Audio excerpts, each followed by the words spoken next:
What's up, y'all? I am back. I figured why not just do it now since I'm available. So I'll just do the list now. But this list was pretty hard to put together in the sense of there were so many. So, but like I boiled it down to 11 because I feel like I could easily you probably could do 20 if you really think about it. But I had to go with movies I've seen. So like I know like 87 you also had Masters of the Universe. I never saw that movie. So I didn't include it. Um but 87, man. I mean, not even just like with movies. That was the year I really feel like the 80s was really kind of really like music wise. That was like when hair metal was full on established. My favorite album of all time, Appetite of Destruction by Guns N' Roses, came out that year. Um, Full House started in '87. I know that's not music, but fucking Married with Children, my favorite sitcom of all. It's like a lot started in '87. '87 is like that shift when like I mean, yeah, '84, but this year I feel like was just a big one. So like it makes sense movie wise. I mean, I've said leading up to this video, like the amount of movies all in a year. I mean, Lost Boys. Granted, I know it's dog shit movie. Jaws 4, which I know I'm not gonna lie, there was a part of me that was contemplating putting Jaws 4 on the list as a meme, but no. But Hellraiser, fucking Predator, fucking Nightmare on Elm Street, Dream Warriors, Evil Dead 2. Like there was so much in one fucking year. Like it's crazy. So I figured why not? I boiled it down to 11. So we'll pretty much just get started and then yeah. So tomorrow, Octopussy review tonight. Tomorrow, sorry, I'm not watching tonight. But yeah, so I'll be reviewing that tomorrow. I'm gonna try to make early videos a thing, or at least occasionally a thing. Because I figured why not have the time now, so I'll just go do it really quick. But yeah, let's get started here.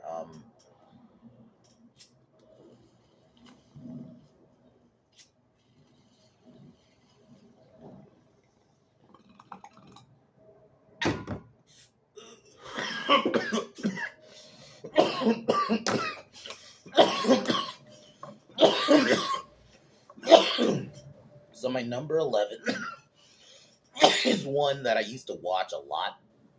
Um, not as a kid, but more like 18s. I used to watch this movie. It's called The Monster Squad. This is one my friend actually showed me. And he basically told me, like, yo, this is a movie with the universe. Think Goonies meets, like, the Universal Monsters. And that's really what this movie is. These group of kids who are big fans of the Universal Monsters, but they end up finding out, obviously, these things are real. I mean, Wolfman's got Nars. That's, like, that whole quote is from this movie. It's a fun movie. It's like I said, it really is the Goonies. Like it has that adventure, kids on adventure aspect, but let's bring in the Universal monsters, which obviously in this they're not scary necessarily. I will say this though, I can see this movie like if you're a kid watching it at the time, it'd be kind of be scary because Dracula they do actually try to make him somewhat scary. So actually, I'm gonna take that back. Like they're able to have a nice blend of granted it does I would probably more say it's more comedy for sure, but they definitely do have that horror in there. And I think Dracula, like I can see like if you're a kid at that time when it came out, it kind of freaking you out. Like and they really did a good job of the set design, but I just love movies like this. So I think they really did awesome. I thought the actor who played Dracula was great. The werewolf was fun. It's actually one of my favorite characters in the movie is the werewolf. So overall, awesome flick. Probably this is gonna be another one. Maybe we get closer to like October. I'm not gonna lie. I think I'm gonna have a big review list for September, October, like when we get closer to Halloween, because I might add that one to the list. And I'm gonna add this one to the list. My number 9, The Lost Boys. I mean, what can I say? Kiefer Sutherland is a fucking vampire, as David he's one of the most iconic, in my opinion, in film vampires. Yeah, like I'll argue this movie is more comedy. It's the same thing. Granted, I do think there's a bit more gore, a little not gore, but like a little bit more violence.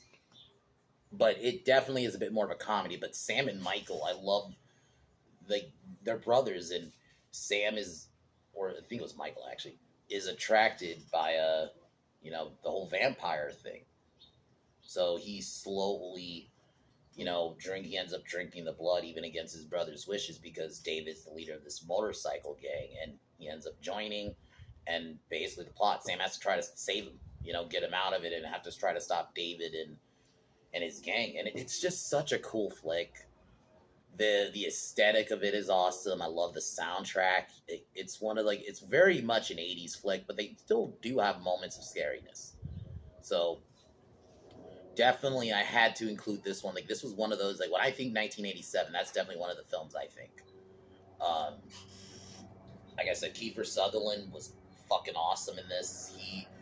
It's not my favorite Kiefer Sutherland role. I mean, obviously mine's him as Jack Bauer, but I can understand people who have this as his best role. He's fucking badass in this.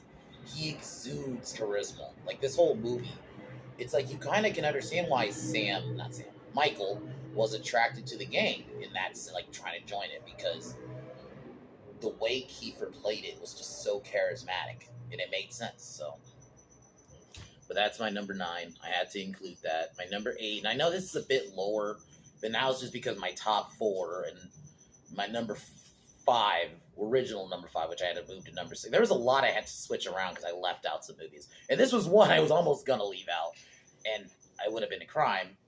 Hellraiser, the original Hellraiser. This movie is horror. The body horror in it. I love Kirsty as a character is really good. I like the mother or stepmom killing for her Uncle Frank and that whole thing. It's body horror to the max. Like just Frank when he's just this fucking, he's like no skin. It's just flesh. It's fucked looking. I'm not gonna lie. It's pretty gnarly looking even now. And then when we get Pinhead's first entrance, it's so good. Like it's just so iconic. I mean, Doug Bradley is Pinhead. Like, just that iconic entrance of Pinhead. Just the music is good. The atmosphere is good. You feel bad for Kirsty as a character. And you actually feel bad for the dad, because the dad, it's one of those cases where clearly his wife doesn't actually love him, but she's just with him anyway. And, yeah. I think I've always said my only criticism is the ending because I feel like it's a bit rushed just because how quick she learns the box. But aside from that, or the scene where with the homeless guy eating the fucking crickets, it's just there's a lot of good body horror moments in this movie. So when Frank gets impaled with the chains, yeah, dude. Like I said, this is an iconic film of. I can understand people who have this as their top 5 horror film of all time because it is really good. The atmosphere, Doug Bradley's, even though you don't, and that's the thing, it's not like in the case of like Michael Myers or Jason where they're in most of the movie, right? Pinhead's not in like the first I would argue I think like first 40 minutes or so. He doesn't show up. It's like a bit he doesn't show up. It's a lot more character work. So, and I think that's what makes this one a good one is you have good enough characters, especially with Kirsty. Unfortunately, obviously, I've talked about this ad nauseum, right? How, I feel like she's wasted. Not in the second, but in the ones after where they don't bring her back. But I think she was a fun character in this movie and just an all-around, this is an iconic one. I could not include it, not include it, right? So I had to put that in my list. And I wanted to go on a little bit about this one. So that's my number 8.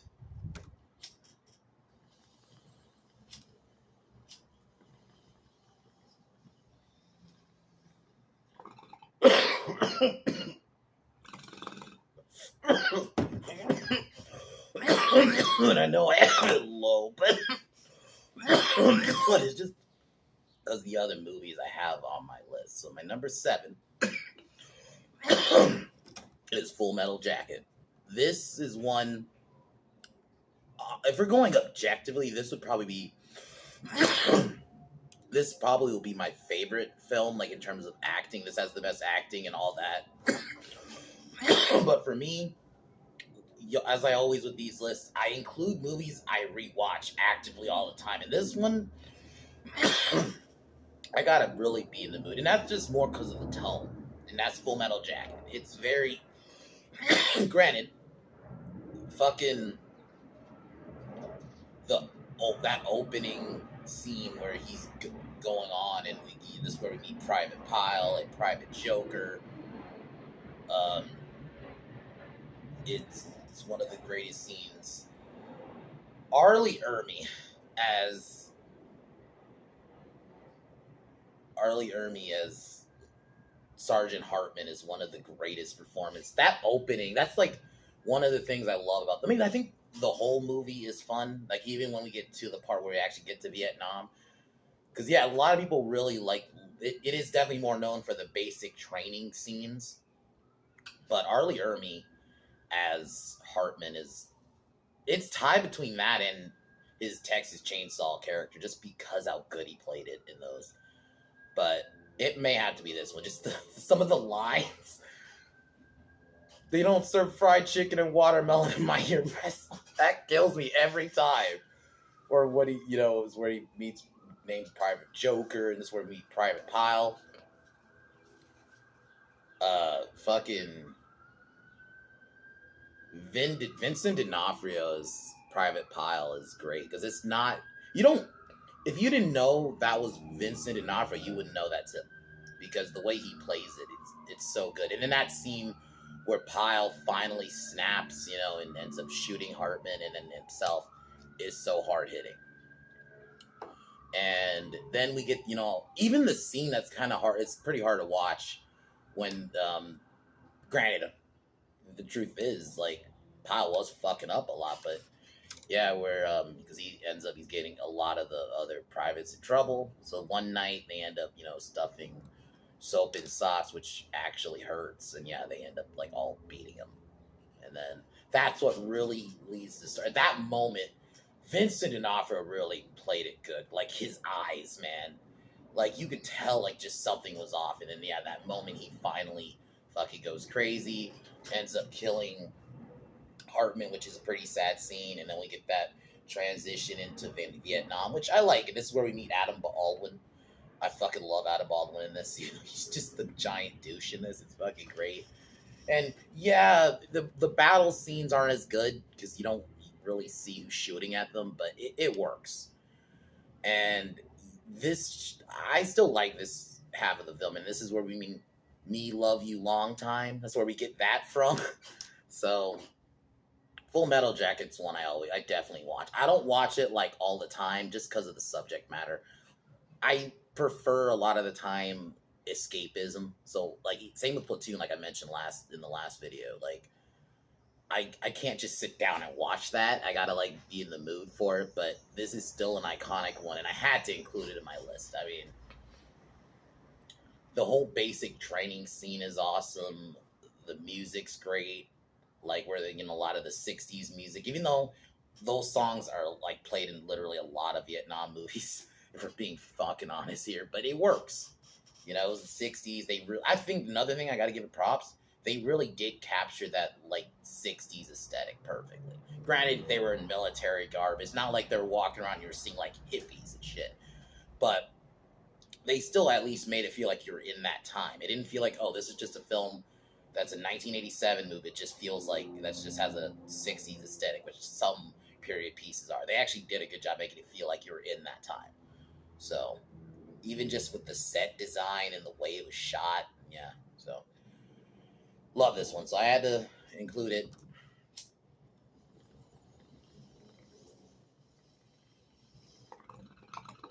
Number 6, Evil Dead 2. This is my favorite Evil Dead movie. I mean, I love the first one. Objectively, I've always said, I always break it down. Objectively, the first one is the best one. Evil Dead 2.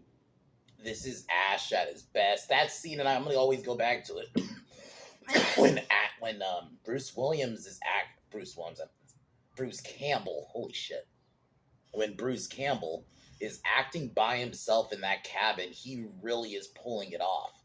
It's believable, like that scene where he's going crazy and you're seeing like a lot of the animal heads go crazy and start moving, and I really think they really did a good job capturing that. And obviously I think it also has a nice blend of horror, and we get more of the action, and this is where we get the Ash we know. I mean, um where he starts saying groovy. He gets his shotgun and his, chainsaw hand. That ending where he fights so good.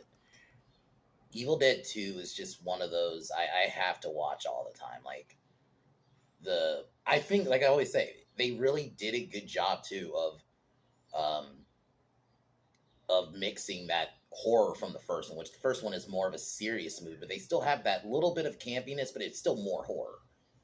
And um and that's when he fights the tree creature in the end, which is fucking great. And then obviously we get the setup for Army of Darkness in the end. It's a perfect sequel. That is how you do it. And like I said, Bruce Campbell, when he was acting by himself for, but like that, at least that beginning chunk um until Annie shows up later on. But yeah, for a bit, yeah, he was by himself in that cabin. He really pulled off looking like he was going stir crazy. He pulled it off perfectly, and the way they build on the lore of the Deadites and all, like the Necronomicon, but not go too into it. Yeah, it's a perfect sequel. That is how you do it. So Evil Dead 2 for sure is on my list. So now we're onto the top 5. My number 5 is Nightmare on Elm Street 3 Dream Warriors. This is um I've always liked Nightmare 2, but this is really the true sequel, because I mean they bring Nancy back. We're back in that main story of Freddy. They kind of fix the rules, which I like 2, but 2 does break a lot of like the dream rules and stuff. So they had to kind of retcon it so they can kind of fix it. But I do like 2. But this one is like the real sequel. And the way it does have that nice blend of horror, and this is where we meet the Dream Warriors, who I thought were my favorite characters in the movie, and the chemistry is great with all of them. And Patricia Arquette, I think she could have been one you could have built off of. I mean, obviously we all know what happens in the second one, but she was a decent lead as um Kristen. Sorry, I just my mind's you know, I Kincaid was a fun one. He's the black dude who got yoked or he got like the strength in the end. I love the dream scenes. That's like one of my favorite things of the movie is the dream scenes. They still maintain that creepiness of the first one, so that's why I do like it. Freddy, Robert Englund really amps it up. It's a nice mix of scary, and this is where we get a lot of the more iconic Freddy lines. Welcome to prime time, bitch. And um,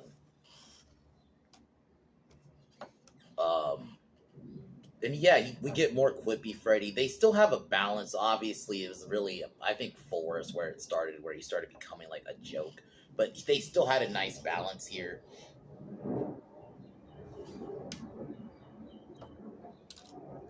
Um, or the "Let's get high" line, where his hands become needles.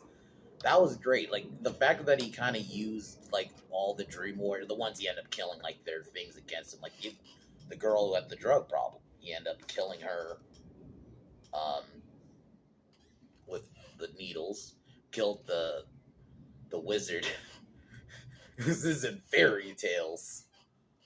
Yeah, or I don't believe in fairy tales, and then he kills him. Like Freddy is pretty brutal in this, and then the just the set design, like the scene where Freddy reveals like his souls and he got like the faces in his stomach, in his chest, it really looks good. It looks creepy. Honestly, this could have ended the franchise if they didn't make any more. The way, I mean, that would have been the only way I would have been cool with Nancy dying, is if they didn't make any more after this. But they they did, because even the way it ends, they hint Freddy's still alive, even though after they burn the remains, right? My only negative really is ultimately they kill Nancy. I didn't think they needed to. I think you needed her character if you're because I mean, and granted, this is more because we know what happened in actuality. To Patricia Arquette got replaced because she, for whatever reason, didn't come back for four, so they replaced her with Tuesday Night, who I don't think was horrible, but it just she couldn't. And unfortunately, her as Kristen, she doesn't even lead the movie because the chick they end up actually making the lead for four and five. She gets better in five, but the chick in four was bad. So I know this is a side point, but yet Nightmare on Elm Street 3 is a solid entry, though. I think it's a perfect, legit sequel. Like, it actually picks up where three, really, where one leaves off, really. It pretty much ignores two. I can still, in a way, act like two still can. I like two, but yeah, this one is basically the actual sequel. You know, they bring Nancy back. I like that scene where she goes into, like, that switch where she talks about Freddy. And yeah, Kincaid was like, acting like he didn't care initially, and then when she starts mentioning the hat, that's when, like, okay, everybody, they all knew who they were talking about, who she was talking about. It was good. um I watch Dream Warriors all the time. This is one, like, if I watch the Nightmare movies, I usually watch like the first three and then maybe Freddy versus Jason. But yeah, I definitely watch this one all the time. So, and I don't blame people who this is their favorite one. You can't, for me, the original is just, it's too good, and for the impact it had on horror, I just can't say that this one was better. I like it, but no, I wouldn't. I wouldn't personally say that. But I don't blame people who pick this as their favorite. This is one I think probably a lot of people watched. This is their first Nightmare on Elm Street. I mean, and the song. This was the case. I heard the song before I actually watched the fucking movie. The song by Dawkins, yeah, and they actually put the soundtrack in general is great. I mean, I fucking love Dawkins, so yeah. So Nightmare on Elm Street Dream Warriors is my number 5. Number 4, Beverly Hills Cop 2. This is my favorite Beverly Hills Cop film. The first one might be an actual better film. I just tend to watch this one more. Like, I don't know, just Beverly Hills Cop 2. I like the connection between Axel, Rosewood, and Taggart in this, because there's no, like, sketchiness from Taggart and Rosewood like in the first one, right? Where Axel first arrives, they didn't know who he was. They're cool. They were friends by this point. You know, Bogomil ends up getting shot by the Alphabet Killer. The actress who you might remember from Rocky 5, 4, sorry, who was Drago's wife. She's the villain in this. Um, and yeah, it's the main villain, though. It's kind of weak. It's not as good as Maitland from the last movie, but definitely I think this one. I just think it's funnier. Axel's chemistry with Taggart and Rose, because like I said, they don't have that distrust of each other. They're already working with each other. Just, I love Taggart. Rosewood's changed. He starts getting into more guns. Like when you get to his house, he has a fucking Rambo 2 poster with like a bunch of guns around. It's fucking great. Like, I found it, like, I think the first one's funny too, but this one just, they really amped it up. This is just one, I always watch this one. I love the soundtrack for Beverly Hills Cop 2 also. Um, the scene where fucking Axel steals the house, and then when he leaves, and then, like, because the family that actually owns it comes back, and they're like, "Who's that black guy?"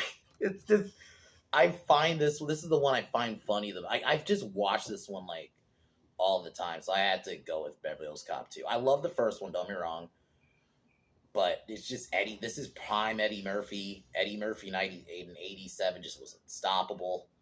He was just making hit after hit. I mean, this was like a year after fucking Golden Child, which was also on my list for last one. So yeah, man.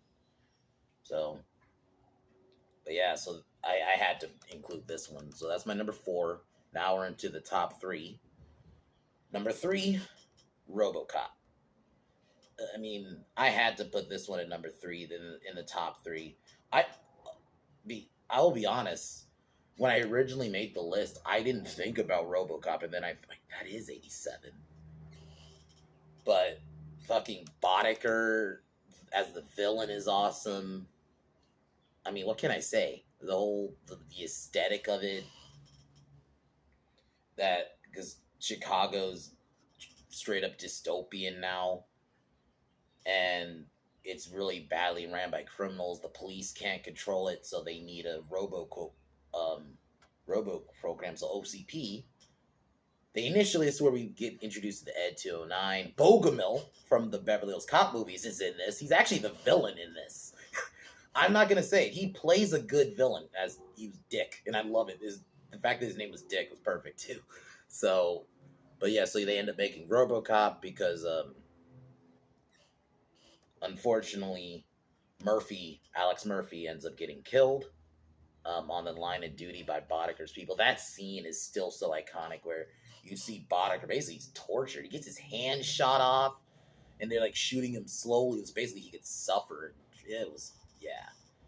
And then yeah, this is where we meet RoboCop. I mean, that design is just so iconic. I mean, the music's good, the gore is good, and that is like they really captured that dystopian aesthetic perfect. I'm happy I did this trilogy last year because for me it's a trilogy. I mean, really two movies. Third one's not that great, but RoboCop one, what it set up, the fucking openings up with the news and the ads. Fucking love that shit. That is But like I said, they really did a good job with the the the aesthetic, the character design. Boddicker is a great villain. He's really the main villain. Like Dick Jones is the villain, but if we're gonna be real, Boddicker is like the villain throughout the film. He's the one that actually has more of a personal thing with Alex. He's the one who kills him, you know. So it makes more sense. And I mean, the gore, it's yeah, man, it's a perfect film. So I had to include this in my number three.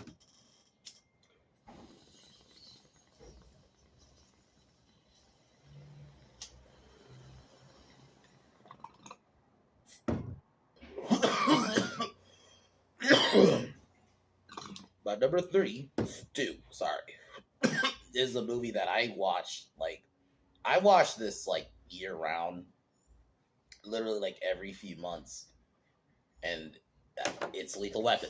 Lethal Weapon, the original Lethal Weapon, is just I pro the two, in my opinion, the two actors in my opinion who have some of the greatest chemistry in film is is Mel Gibson and Danny Glover as Riggs and Murtaugh. Their chemistry, like just from the moment they meet each other, and two different backgrounds. Murtaugh's on the verge of like retiring. He's getting up there in age. I mean, there's the whole "I'm getting too old for this shit," and Riggs, his coming off his wife, getting killed. Find out she ended up, she was murdered in the second one, but yeah, his wife's. He's potentially about to snap and kill himself. Like I like that whole thing.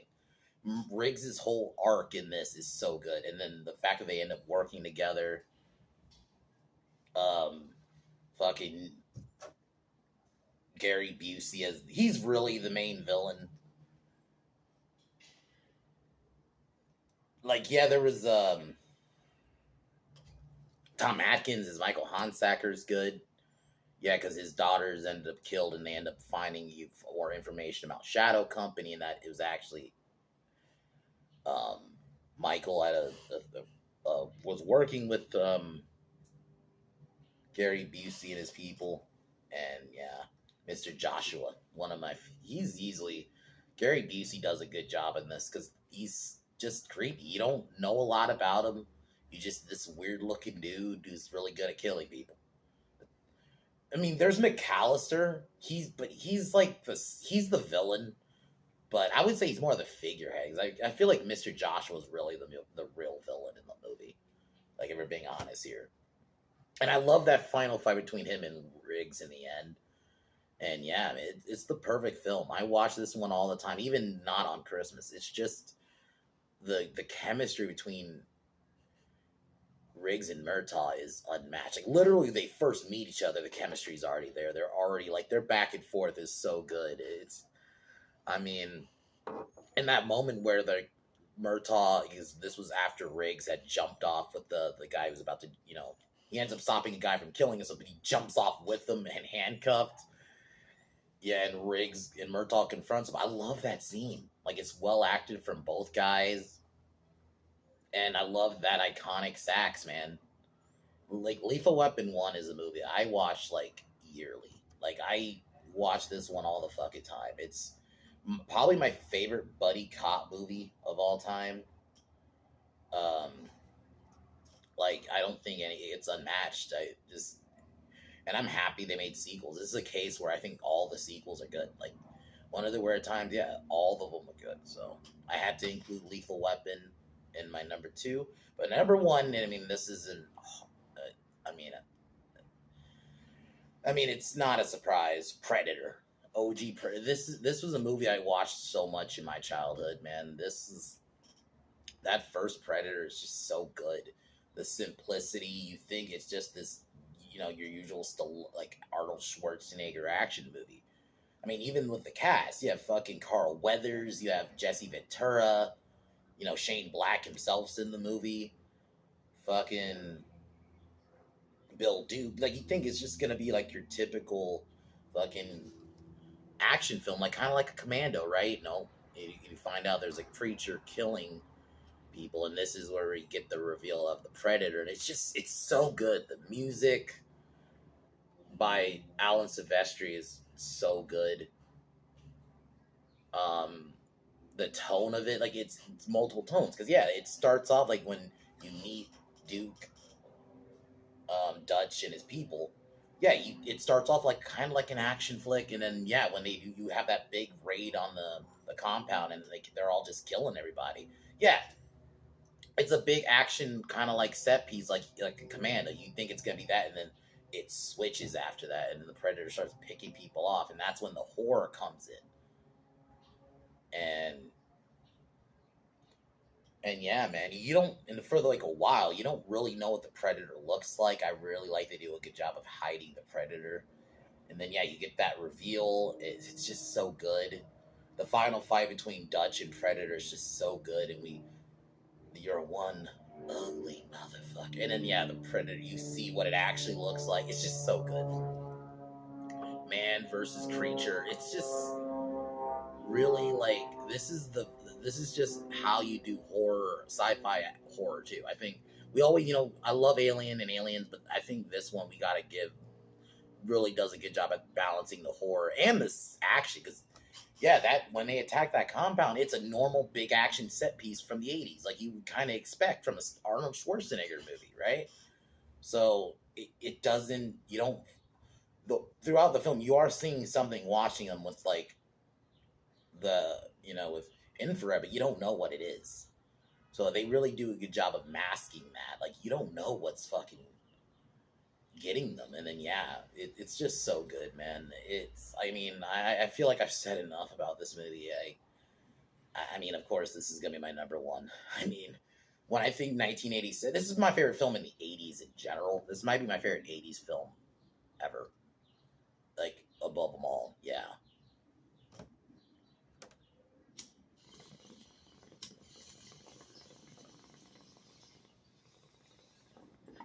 The cast alone was awesome. Like everyone did their role perfectly. It's one of those cases where Dutch's team, I love that they already have chemistry. That scene in the helicopter is just great because you get to see their dynamic. That's what that was. It was back when yeah they showed not told. Let's just show their camaraderie. Let's not make it a big log dialogue fest. We'll just have them show them in the helicopter bantering back and forth. Everybody bantering so you can kind of get an idea of who these characters are. It was so fucking good. And the score is beautiful. That whole score, like I always, that score is just so good. So, but yeah, I had to include Predator as my number one. I can't wait till we get to 1988. I know I've been saying this a lot, but I have been having fun with this series, going throughout the decades and just years, and just going through what the best movies are.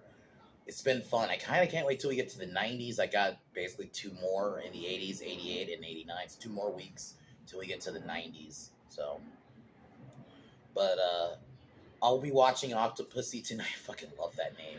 I'll be watching that tonight and then reviewing that tomorrow. And yeah, that's pretty much all I got planned. Um, I'll upload this and see y'all later.